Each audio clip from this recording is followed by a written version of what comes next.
Our very own Caitlin Piemme is live and in studio. Our reporter Caitlin Piemme is here to interview two students. Breeze TV's Caitlin Piemme shows us how a quiet place to eat dinner turns into a club at capacity before 11 p.m. And thank you, Richard and Beverly, for joining me today. You're welcome. I'm here with Haley and Amir. Haley is part of SmadFest and Amir is part of DocFest. The Oscars were just last Sunday. What stood out to you the most from that night? So could you tell us a little bit about what SmadFest is about and how it kind of got started? So it gets pretty competitive looking for hotels around this weekend. So how far in advance did you have to make these reservations?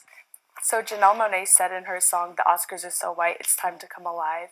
How long has this trend been around for and what exactly does it mean? You're a producer for the film Wake. Could you tell us a little bit about what it's about and what was the inspiration behind it? To use our voices to challenge, then we will be able to better understand and see change in society. Do you think we're making steps in the right direction? Well, thank you so much for joining us. Thank you.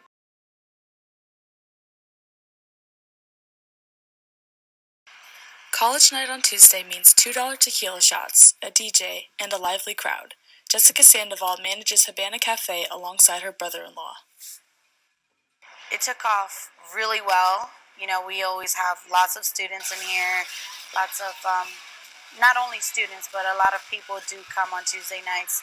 So I think it's going really great. Other nights include salsa night and open mic night, but college night is a favorite among regulars and the staff. Honestly, if I don't have a lot of schoolwork, I'll probably come every Tuesday after this experience right now. One of Habana's popular assets is its DJ. I reached out to Habana Cafe for a proposal for bringing back college nights. To the previous place, known as the Artful Dodger, we had college Tuesdays. So I wanted to bring that back. And thanks to the amazing staff here at Habana Cafe, we slowly build it, get our promotions out, word of mouth, and it became a huge success. Habana Cafe replaced Artful Dodger, a place well known to the gay community. Sandoval honors them by keeping the sign in the front and has another event in the works. We're actually already planning to start doing our drag shows here. Habana Cafe is already making a lasting impression on JMU students who are looking for a break early in the week. Reporting for Breeze TV, I'm Caitlin Piemme.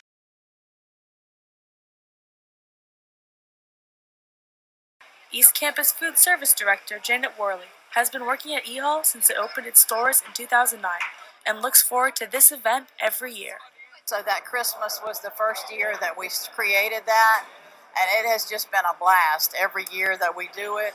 The students just look forward to it, and it helps them kind of, check off their calendar that it is Christmas, and it won't be long before we all have a break.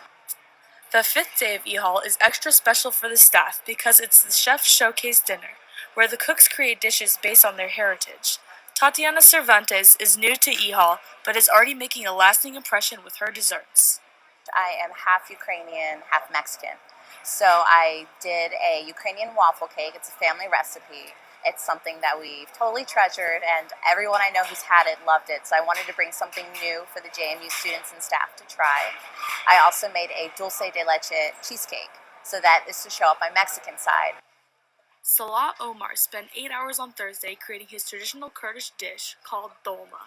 Dolma is green chard, stuffing inside, beef, rice, some spices, and with tabbouleh and baba ghanoush. It's traditional. Everybody like it. For Duke's craving comfort food, there was purple and gold grilled cheese. No matter what students prefer to try, these creative cuisines were a nice distraction from finals week. It gives them that little break from it, because it's not just their regular dining hall they always go to. Instead, there's new things for them, something they can look forward to and put on their Instagram and talk to their friends and roommates about. Reporting for Breeze TV, I'm Caitlin Piemme.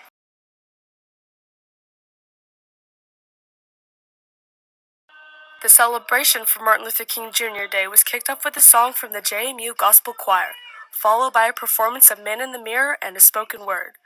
President Alger gave a welcome speech, and Harrisonburg City Councilman Chris Jones accepted an award for MLK community service. I don't care what you do on King Day. The point is this: for those that want to take the moments of pause, let's create the space for them to do so. The keynote speaker of the event was Ray Suarez, former news correspondent at the PBS NewsHour. During his speech, he emphasized that Dr. King is for everyone in history. I shudder a little bit when I hear Dr. King called a black hero, called an African American hero, because I worry that we're still too ready to particularize the peaceful revolution he led. Suarez also took the time during his speech about Dr. King to criticize comments that President Trump made a few months ago. But when he suggested that members of Congress who disagree with him about the way forward for this country should go back to their home countries, my heart sank. This is their home country, just as it's his. The audience then stood in solidarity with those who have experienced violence for the memorial tribute and Sea of Lights ceremony. The director of the program, Valerie Gant, was moved to tears by everyone's words. More events were held throughout the week for Dr. King. Reporting for Breeze TV, I'm Caitlin Pym.